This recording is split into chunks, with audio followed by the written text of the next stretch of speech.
Welcome from Brussels to the EUA webinar on universities and democracy in times of polarization. I'm Annalena Klees-Kulik, EUA Senior Advisor for Policy Coordination and Foresight, and I'm your host for the next hour for this webinar. We are here today with about 300 people who registered, at least for the webinar, and I see more than 80 are already online as well from across Europe. We're here today to explore the impact of societal and political polarization on universities and Europe, and we will discuss the very practical challenges that universities and their leaders and also students are facing in this regard, whether it's on campus or in the classroom, or also in relation maybe to policymakers and society more broadly. And this webinar is the kick-off of a broader EUA project on the same topic as well, which will bring together university leaders from across Europe to share their experience with polarization on campus, in the classroom, and so on. And to really have a peer-to-peer exchange, build thought leadership on the topic, and also provide practical support to EUA members. But more on this, I will let you know at the very end of the webinar, maybe also how you can engage, because we have a possibility for that as well. So stay tuned until the very end. And now I will put up my slides to show you something, because the topic is very pertinent. One could, of course, say that universities, they have existed for a millennium, very different political systems. So as institutions, they are not necessarily married to liberal democracy. Sure, but in actual facts, academic freedom and institutional autonomy, the very foundations of our European system, are very closely tied to liberal democracy. And this is also what the EUA members with EUA's vision Universities Without Walls really signed up to work in service for open, pluralistic and democratic societies. But as we know from data from the Wiedemann Institute of the University of Gothenburg, who is looking at the development of democracy over the years, liberal democracies have become the least common regime type in the world. In total, in the year 24, there were only 29. And this means that nowadays, nearly 3 out of 4 persons in the world, which is 72% of the world population, live in autocracies.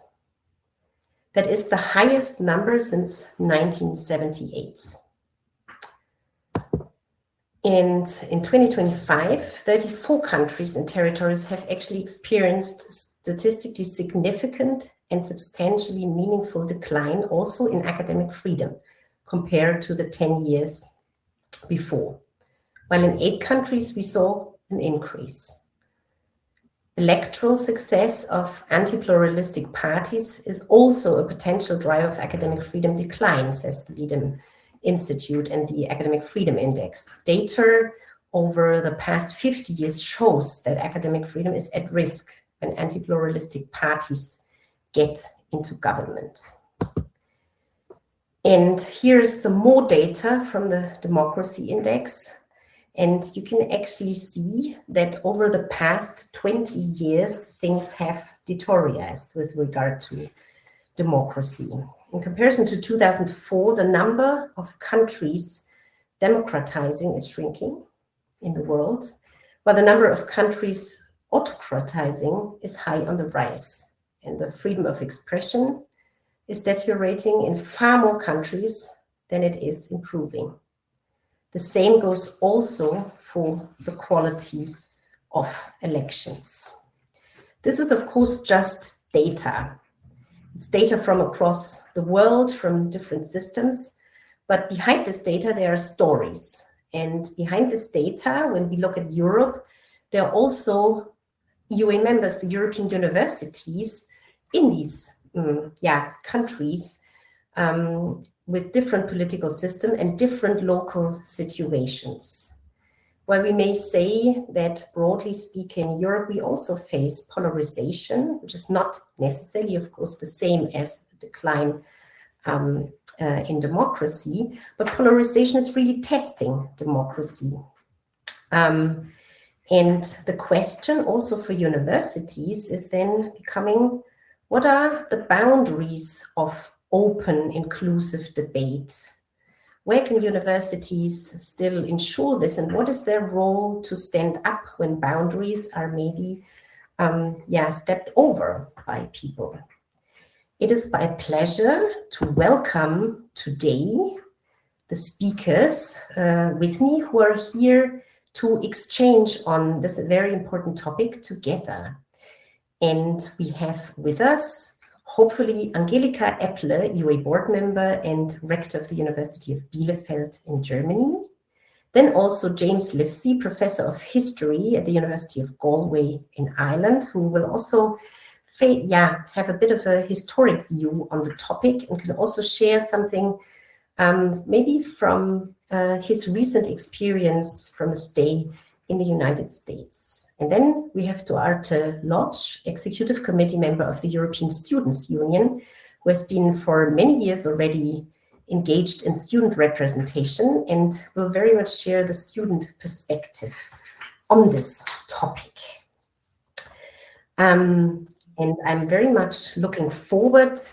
I'm very happy to see all the speakers here now on screen. We had some small technical issues before. Some of you may have noticed we started a bit later, but I'm very happy to see all the three of you here now on screen. And I'm looking very much forward to an engaging debate. But before we start with the first round with the speakers, I invite you, the audience, to get engaged. And you can already, if you have questions, while we discuss, submit your question through the Q&A. My colleague Lilia will collect all your questions, and then at the end we will have some time to address them as well. But now, first of all, we will have a short audience poll to also see a little bit what's the atmosphere out there across the EUA members and those who are connected today here to the webinar. And so I asked my colleague Aurélie in the background to put up the first poll question. And what we've selected here as a question is, what is the first thing that comes to your mind when you think about the role of universities in democracy in times of polarization? And of course, we wanted to make it a bit more difficult, so you can only select one option. We know, of course, that the discussion is more complex than that, but we would just like to get a bit of an idea of what you think is pertinent with regard to this topic. And I can already see many of you, more than 2/3, are thinking that creating spaces for open, inclusive debate is actually very important. Yes, and this is followed, so this is by far the large majority of responses, is followed by protecting students and staff and their rights. Also interesting. So there comes the question of the role of universities also in protection, not only in creating spaces, yes, but also what does it mean when polarization maybe is getting too far. Contributing to public debates, also 12% say this. Positioning against extremism, 10%. And what we can see here, only a small minority of you thinks that universities should stay neutral and focus on science. So that gives us already, I think, an interesting overview of what the participants think about this topic. And I would like to start with a very first round of questions to my speakers here. Angelika Eppel, US Director from the University of Bielefeld in Germany. From your perspective, what is the first thing that comes to your mind, and where did you recently notice that this topic of polarization and universities and role in democracy really matters? Thank you very much for the question, Annalena, and I'm really happy to hear that, and hello to everybody. I mean, my answer and the experience I made just 3 weeks ago really perfectly fits to the poll we've just heard, because it really is about what does it mean to open a space in universities. It's just a couple of weeks that some students asked the rectorate if they might be allowed to make an information board, to build up an information board in the main hall of our university, informing on the difficult situation and humanitarian crisis in Gaza. And we said, of course you can, you're allowed to do so, if you stick to specific rules, so to say. Your language should not be offensive, you should not use any anti-Semitic metaphors, and so on and so forth. And when the day came, the students used a poster that was not part of the discussion before, saying that Bielefeld University is complicit in genocide. And of course, this in a way, I would say, cruises the red line, because first of all, they didn't mention who was the speaker, the sender of this message. And second, they didn't have, this is very formally speaking, the allowance to use that poster. So I went down to meet them in person and to seek the personal conversation. And this then was somehow moving and very interesting, because I would say that the majority was in silence completely. And then there was 1/3, I would say, that was very aggressive. And then there were some people who were reacting differently, because I tried to tell them, I do not want to speak and discuss with you, argue with you, is genocide the right term or is it not? I would like to talk about with you, how does it feel for a Jewish person to pass that poster? And can you just try to feel how this would be if you were Jewish? And it was so difficult for the students to really change their perspective and open that space where we should talk about what does this mean for other persons, and how can I change my perspective, and to stay back from only this black and white evaluation and judgments of the Israeli people, or the Israeli government is the bad party and the others are the good ones. So try to be more empathetic and try to really feel what this would mean for another person. And it was interesting that 3 or 5 students were able to change their perspective, and they said, okay, now I feel that for them it would be very offensive, and we should better talk about, should Bielefeld University continue in the cooperation with University XYZ, and then be more concrete and not offensive and generalizing things. Yeah, thank you very much for bringing in this very concrete case already. And there were 2 things that struck me in what you just said is, first of all, there were students who, of course, wanted to, engage and express their view, but they were crossing somehow a line. And you as a leader actually went to see them and to talk to them, and not too much in a judgmental way, but empathy was what you mentioned as a very important I would say skill almost in that context, to continue to be in discussion and to actually help also a more more understanding and to find a way how to deal with these polarizing voices, even or especially maybe when some lines maybe were already crossed. And I would like to ask James about this, because you're also a former university leader, and you have experience maybe also from your background to share on this. How does this look from Ireland, and from maybe also your perspective as a historian? Okay, well, thank you so much, Annalena. And I think I can carry on almost directly from Angelica's observation and that beautifully told situation, because I feel it so beautifully crystallizes. We have presenting issues, and they occur everywhere, right? So in Ireland, you'll remember that up to 1998, we had a civil war, an insurgency, a civil dispute, which brought these questions right into the universities on a daily, especially as historians. We grew up working with this particular problem of speech and its relationship to violence, which is the one that Angelica is pointing to. But it's radicalized by geopolitics, obviously, but let's put that aside. But there are deeper drivers I think we need to be really aware of. And I think there are three for the universities and its relationship to liberal democracy. And I thought your early point, Annalena, drawing the distinction between the old corporate societies in which universities were a corporation and modern liberal democracies, those are two different ones, right? So we won't survive as entities that we recognize as ourselves by retreating into our older understanding. We have to stand up for the post-Enlightenment understandings. But the three things are universities as a public good. So the university as a public good is a clearly understood function. We all understand why. You don't need me to do the motherhood and apple pie of this.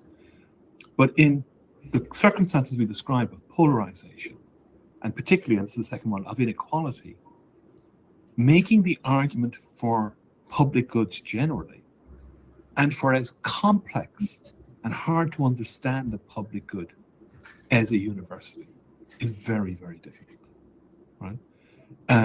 And simply, as it were, making what I think are the arguments we all hold in our heart about the value of culture, the deep value of science, which are true and meaningful things, translating that into a public understanding of the university, the site of those wonderful activities, as a public good is very hard, particularly in rising inequality. But those are both exogenous. That inequality and the public goods argument are exogenous features. The endogenous problem, our issue, is autonomy. And we've already crossed beautifully where the university claims a specific space of deliberation, of recognition, of very deep values that are involved in our behavior, which reflect those of the public square, but aren't the same. Angelica was asking for a higher standard of recognition among the members of the university. What would a Jewish student feel?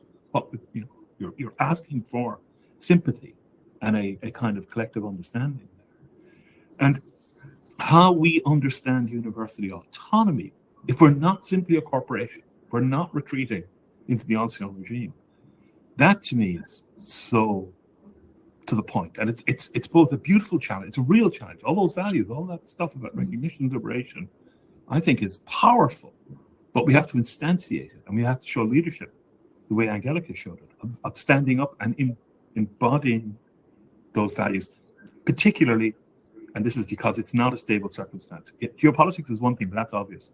It's the triple transition going on underneath. It's changing the entire context in which we work. Yeah, thank you very much, James. You already opened a lot more questions regarding, indeed, the university as a specific maybe space also for these type of discussions, and what this means with regard to the freedom within that space and the boundaries around this.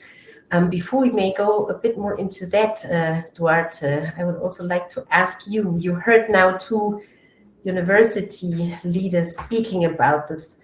How does that sound from a student perspective? Where did you come across maybe, similar stories or different perspectives from your members in ESO as well, or you personally? Firstly, hi to everyone. My name is Duarte. I'm from Portugal. I'm from ESO. It's great to be here, and good afternoon. Firstly, what I would like to mention, great topics of conversation had just been brought forward. And I think we should be very clear, and this actually relates to something I wanted to talk about today, and that I've found in my experience as a student representative, and is that one of the biggest misconceptions and misunderstandings in student activism is to treat it as part of the problem of polarization and not part of the solution. And from the comments I've heard so far, I can already see that this does not reflect the opinion of the panel, and that's, of course, means I'm in great company and it's good news. But when students mobilize, whether it be on climate, on housing, on rights, it's often framed as disruptive or ideological. But in the end, and I think you'll all agree, what students are really doing is exactly what universities are supposed to do and supposed to produce. Critical citizens who care about the world they live in and who feel empathy towards each other because they care. And something worth to mention is, of course, once you are engaged in a topic, you also need to be mindful and respectful. And in that sense, hate speech has no role in universities and has no role in student mobilization. That's something that should be very clear. And in the end, hate speech is a threat to democracy and is something that cannot be tolerated. But at the same time, we also find that when students are silenced or their unions weakened, democracy also suffers and loses. So in the end, I would say to start off is this balancing act. It's quite delicate. It can be very difficult to find, and I can see we have a rector here today. So I can see as in a leadership position, that balancing act can be extremely difficult to find. The story we heard, I think, rather encompasses a good example where we see students were allowed, although I take issue with the word allowed. I think they are, those are things that should be given rights, but they were in the end allowed, so to speak, to showcase and expose their opinions. But in the end, some people took it too far, and that's also something to be mediated as well. I would just like to finish off by saying that in healthy democracies, engagement is needed, and young people being engaged is a necessity. And in the end, much like the answer that was given to the poll we just did, universities should be the first place where engagement happens and where engagement is nurtured and is safe to be had and not suppressed. Mm-hmm. Thank you very much, Duarte, for sharing your view and also responding a bit to the previous contributions. I would like to go back to one point you just said. You said that one misconception of the whole topic often is that student engagement, or when students stand up for a topic, that this is seen as part of the problem of polarization. When you hear this, Angelika and James, I don't know who wants to react first. What would you say to a student who comes to you with that criticism, maybe, or remark? Well, I would say that if students stand up for their opinion within a university, and if they are still open to really listen what people with a different opinion have to say, then I'm completely with you. This is so important. I mean, this is at the very heart of democracy. And this is also at the very heart of what a university is about. A university is about struggling to find the best argument. And so we need to celebrate this atmosphere where controversies can take place. However, if students as activists change into a more, let's say, political mode, where not the argument is at the center, but being right or wrong, then this becomes more difficult. And of course, should university still be a place where different political positions could be uttered and said, of course. But still, I always would try to bring students back to a dispute where there is still a chance that their opinion, be it this opinion or that opinion, I don't mind, that the opinion could change during the discourse and by the discourse. And I think that's where we should go for, and what we should fight as a culture in universities. I of course agree with my esteemed colleague. That's absolutely the right value. And I want to play out then what happens when that doesn't happen, and possibly move a little toward Duarte's position. As you said, Anna-Lena, I'm on sabbatical at the moment, so I've had the opportunity to spend some time as the guest of NYU, which was lovely. And happily, this is not about them, it's about the Uptown University of Columbia. So Columbia failed to hold that space, and I think I'm not being mean to them, that it did. There is a temptation to find the agency for that failure in the students who weren't reasonable and didn't limit their behavior or whatever. I frankly don't share that opinion, right? I think there's a failure of membership of the university, because we remember students are not consumers, they're not customers, they are members of our institution. They are the corpus, they form the body with the staff, with the administration of the organization. They will be members in most universities of convocation for the rest of their lives once they have their degrees. These are important and vital relationships that we forget. But in the absence of being able to sustain that community, for which the primary demand is on the leadership, it's not on the students. Mm-hmm. When that collapses, we see what happens. If you go to visit Columbia University now, because the academic body has lost control of its own leadership, simply to get on the campus, you have to go past security guards who are not controlled by the university, who work for a private company, and you have to have a QR code that you have an invitation from somebody outside. So our very sense of the university, in the most direct way, as a democratic space with a different order of speech. When you enter onto our ground, you enter onto our rules. That's been completely lost, right? And I think it is chilling, and here I think we are all in agreement. Where that community, that university community, collapses and exogenous agents attempt to order us, bring order to us, because we're not being able to endogenously order ourselves, that's the end. That's the collapse. And it's not a bogeyman. We know we are seeing this happen. Mm-hmm. Yeah, thank you, James, for also sharing your most recent experience that you had there. One point that I found interesting in what you said, Angelika, which is also in a way probably the beauty of, let's say, of the university in that regard is also that also in academic debates, it's not so much about being right, but getting it right, if I would sum it up. So, like, have a discussion on who has the better argument and what can we learn from that, also with regard to maybe more political debates. Duarte, I would like to bring you back also into the discussion. Of course, students have for long, there is a whole tradition about the student representatives being vocal on political issues, and that's nothing new. But from your perspective, what would you say has changed over the past years, if anything? Why are we talking about today universities and democracy in times of polarization from student point of view? Has anything changed in terms of the quality of discussions or the challenges that you see?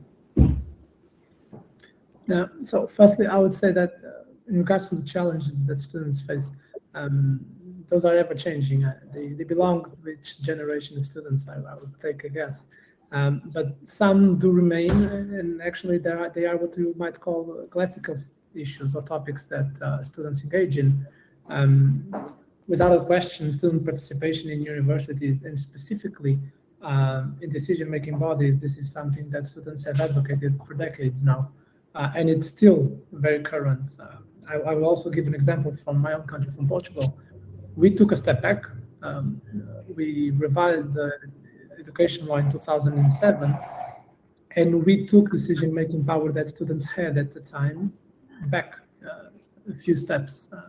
So in the end, though, these are ever-changing conditions that affect students currently, and we feel that for some reason, we can see this, that in the last few decades, for some reason, student participation has gone from being more impactful in a way to being more looked at as almost a box-ticking exercise.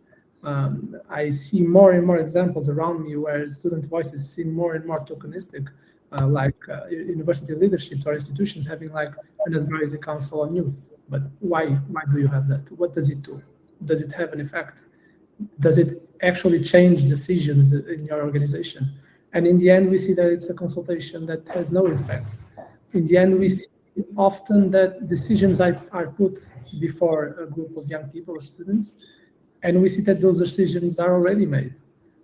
What we're looking for and what we should work for, and indeed this is not new at all, but as I said, this is an ongoing battle.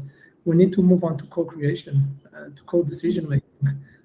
There's no reason why when a university is developing its, or a rector in this case, is developing its plan for example, a mandate in university, there's no reason why student participation shouldn't be done or taken into account in the exercise of developing said plan or structure.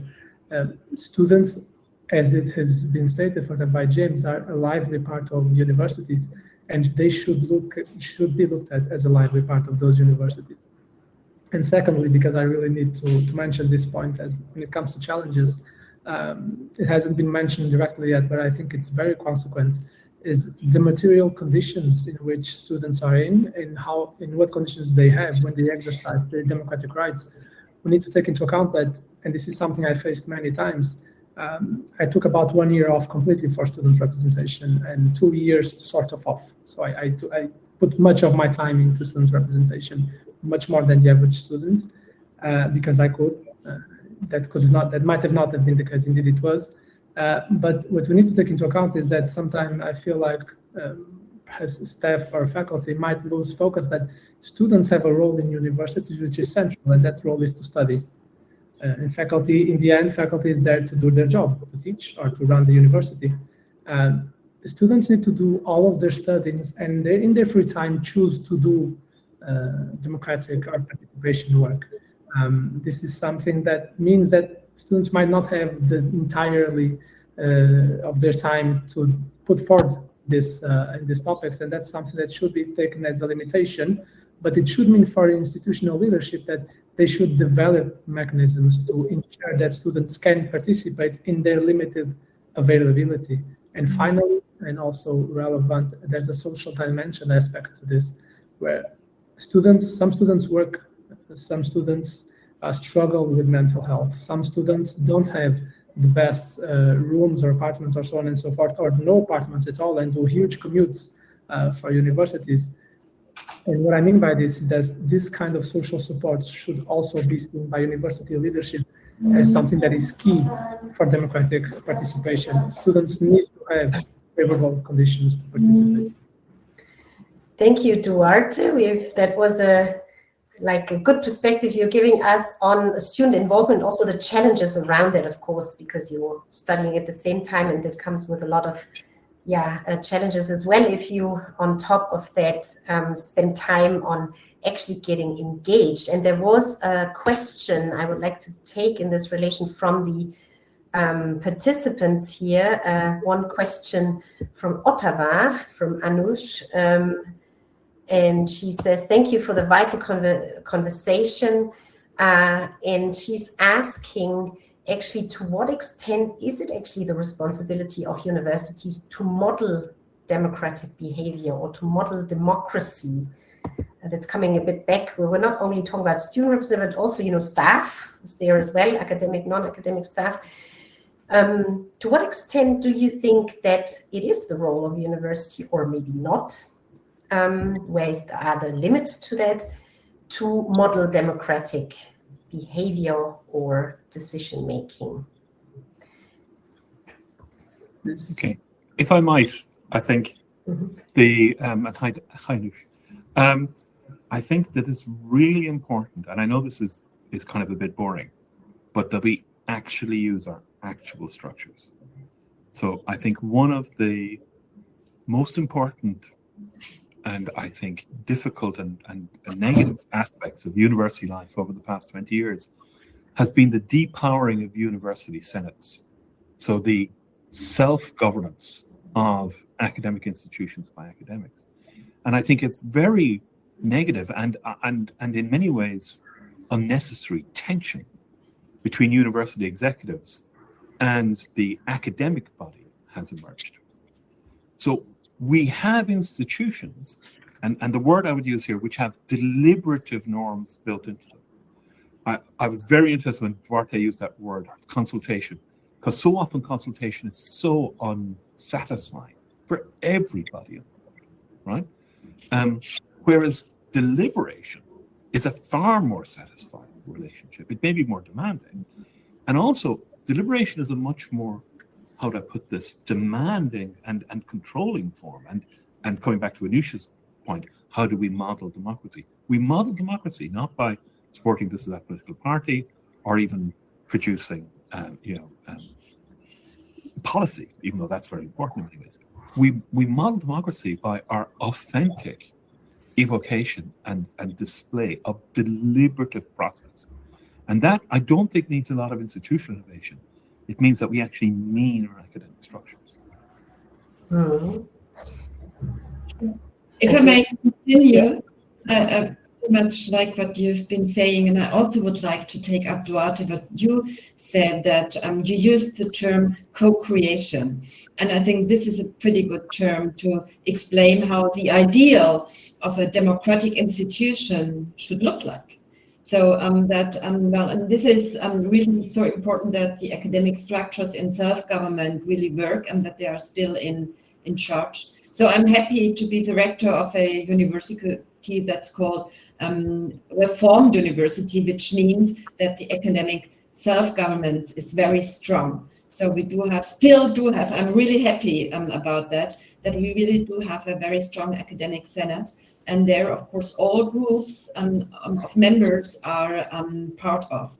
So I believe we, as universities, we model democracy, let's say, in two different levels. First, as an everyday practice. So how do we self-governing, and how are we governing ourselves within the university?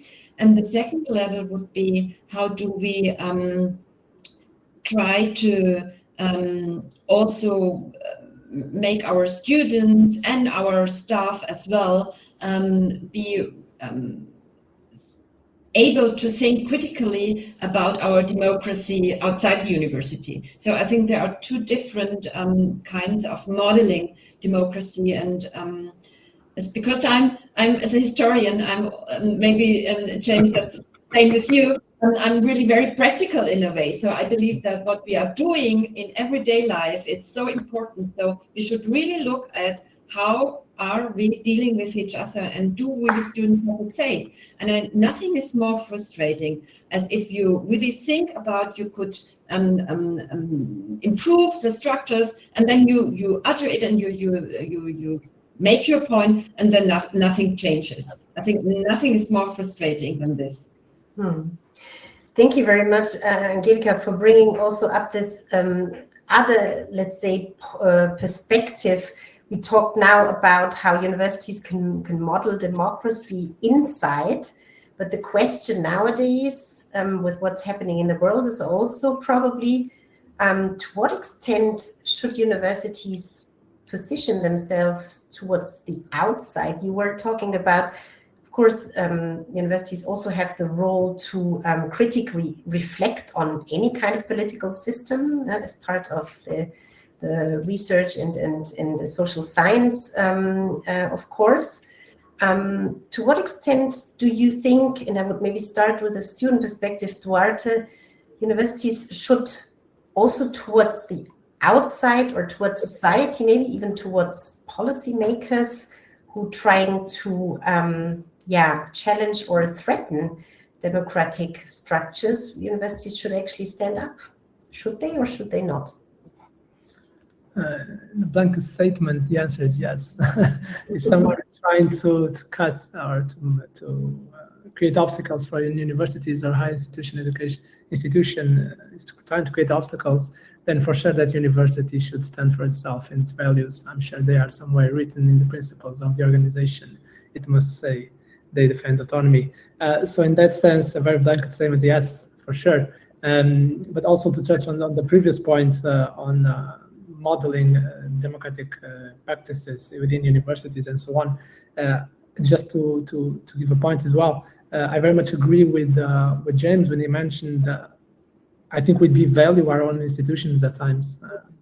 We did that. The academic senate was an example that was given. I saw that happening. We went from a representative body, very representative, the hundreds of members. It used to take votes to make deliberations. Now it's a consultative body, and we substituted it with a general council with 20 people. That's much less representative.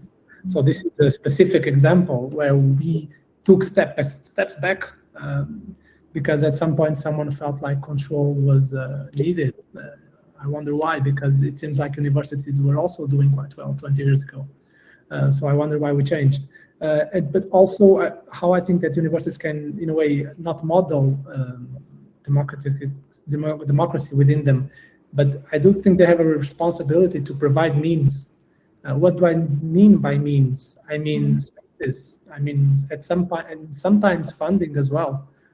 These things, the initiatives cost money, cost spaces, cost time, cost therefore human resources as well. So in the end, I think the university needs to provide the means for students and staff and faculty to engage in democratic processes. And then almost ideally, with of course limiting abuse, but let it be. That's democracy. We give the people means, and faculty, staff, students, all the bodies that are part of the university will, in a democratic fashion, using the institutions that are within the university, like general councils and senates, they will find a way, and that's what democracy is. But to get back to your point, and actually I forgot what was the initial question. Sorry, could you? I suggest, no, it's fine. I think you already made a very good statement. In the interest of time, I think I would like to bring the debate a little bit back to also what is maybe the trade-off for universities in positioning themselves on democracy or with regard to polarization. Angelika, from your perspective as a rector, you see any trade-offs in this, in your role maybe as well? Yeah, I mean, I could mention different trade-offs, but just to take one trade-off as an example, I believe that there is a huge tension between universities that are expected to produce knowledge and provide orientation on the one side, and science as a practice that is fundamentally based on uncertainty on the other side. So scientists are not only seekers of truth, they are experts in dealing with uncertainty. So I think it is very important that we can show as universities that uncertainty is not a weakness, and it's not something to be controlled, and it's not something to be replaced by maybe felt security about black and white judgment and dichotomy. But of course it is very difficult for the public to understand that this ambivalence and this uncertainty is the very basis of science.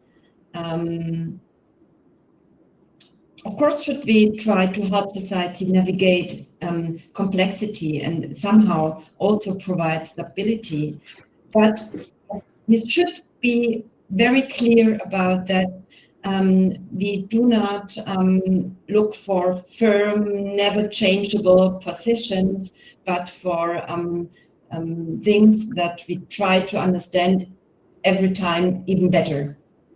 So, just in one sentence, the trade-off then is between embracing uncertainty as a scientific strength and responding to a societal demand for clarity and decisiveness. I think that's so wise. But if you think about the three external conditions we work to, we're talking a lot about the relationship to civil society, and the way you've expressed that relationship of how do we sustain authority without becoming authoritarian? How does that, that's in our relationship to civil society. But there are two other, I think, really important external stakeholders as institutions. There's the state and there's the market. And these are two other sets of conditions, which also have democratic order. Talking about public goods, the manner in which discovery from that frontier of uncertainty moves through the various TRLs to the market, where public goods become private goods. That's very difficult territory to democratize and to understand and to explain to a population. I think that there's a similar, that then projects itself inside our institutions, because our colleagues in the life sciences and the physical sciences are far more dependent on external funding than social scientists and humanists, who can survive on nothing if we have to, right? And they just can't. And these, we understand in our leadership roles, this causes cavitation then in our relationship with the state, who has another stakeholder which has different modalities that we need to respond to. And isn't always hostile, and it's not always a threat. But simply, again, this question that you've done so beautifully, our embrace of uncertainty and our openness to that horizon of knowledge, and our desperate effort to never become authoritarian. Sometimes the state wants us to be at least authoritative, right? When we're trying desperately not to get pushed to that corner. Mm-hmm. Thank you very much, James, as well, for your perspective on this. I would like to take as a last round one question from the audience, from someone from Scotland is asking, does any one of you have a good example, a good practice example of an open, inclusive debate within the current climate? So Angelika, you at the beginning already shared your example, your case, which I would say we can, also take as an example of how to react to, or to respond, rather, I would say, to such a challenging situation. But maybe James or Duarte, do you have an example from your experience where actually such open, inclusive debates in universities work well? I know we are very used to focus on the things that go wrong, because that's when everyone is up in arms. Maybe that's sometimes difficult to think of the thing that actually worked well. Is there anyone has an example where you would say this is actually, it doesn't have to be something very loud or big, but maybe something small or something you even do almost without noticing in your... I've one tiny one and one huge one. The University of Maynooth noticed some of the socioeconomic factors that Duarte mentioned, and it created a commuter house. It's a house for students who commute that has all the appurtenances, the kitchen, the beanbags, the books on the shelf, that when you commute, that's your home, and you have a home on campus. And all the students report it's transformed their relationship to the campus. And it wasn't very expensive. It was just a piece of imagination for people who didn't have home. They were commuting long distances. That's tiny. And then what's huge, Irish universities were transformed by the women's movement between the middle part of the 80s and the last decade. That was the major driver. That external actor was the major driver, driving professionalism, driving standards, driving all sorts of change. It was a transformational force, and the demands of that movement have been the most positive effect on Irish universities over the last 30 years. Thank you for sharing that. Anyone else? Duarte, do you have an example, something you want to still share? Yeah, and I could add something as well, actually, in line with James just said, much more recent though. At the time when I was president of my local union, and in Portugal, mind you, local unions are huge organizations with staff and so on, and €1 million budgets. So terrific organizations, in my opinion, very unique example as well of student participation. And at that time, we had quite a scandal really related to sexual harassment in university lodgings. And I would say that was one of the most challenging moments that I have faced. Perhaps the most challenging one I faced as a student representative is to find a way to mediate chaos, unrest, students who were mad about what happened at the time, and at the same time strike a balance to still have a line of debate and dialogue with the university to fix the issue. And I remember at the time of helping to create a platform of dialogue with students who were organizing protests and the actual rectorship of the university, and the union was kind of in the middle, mediating the dialogue and creating that platform. And by the end, measures, very relevant measures were taken, which included terminations, new lines of dialogue, strategies, everything. It was a very encompassing plan. It was done very much, there's no other word for it, in co-creation. I would even say the students probably went a bit far and they wrote most of it at the time, but really it was a moment where you could see it was a challenging time, but dialogue really brought the issue back to a level playing field where people felt like they were taking concrete steps to fixing something. Anyone from staff to the students to director, the dialogue was done on a very even playing field, and that's also a takeaway message. I think creating spaces, and I think Angelica gave a fantastic example as well, where the leadership of organizations, and we have spoken about universities today that you need a QR code to get in. We need to take down these ivory towers that we built for ourselves, and we need to come back to reality. And I think when you face people on a level playing field, that really creates an ambient where discussions can be had and discussions can be fruitful. Thank you very much for this last example also from you, Duarte, and this gives me a nice transition because we are already almost at the end of our webinar today. So what I take from what you just shared as well is that dialogue is important on an eye to eye with different groups and different perspectives. And what you just shared is when people feel heard and seen and taken also serious, their concerns taken into account, then this can help to maybe also move out of polarization. Maybe not everyone, but maybe we can, as you also said at the beginning, Angelica, change some people's minds over such a dialogue.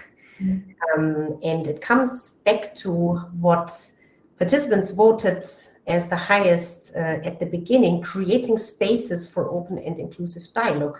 So eventually, this is still what universities can do, whether we live in times of polarization or not so much, but it remains actually very much the responsibility also of universities in service of open and democratic societies. So I thank you very much for this lively exchange. And I'm very glad we could overcome also all the technical issues we had before and really everyone could participate. Thank you very much for your time. Thank you also very much to the audience for being with us today. I'm sorry that I couldn't take up all your questions, but this is not the last time to engage with UA on this topic. As I mentioned at the very beginning, this is just the kickoff of a new broader project that UA is launching now on universities and democracy in times of polarization. And we have a possibility for members, for university leaders to engage. I would ask my colleague Aurélie to briefly put up my slide that I had on this again. Yes, thank you. And now you can all see it here. We will open a thematic peer group on universities and democracy in times of polarization for 15 to 20 university leaders, former or current leaders with experience in dealing with such topic very practically.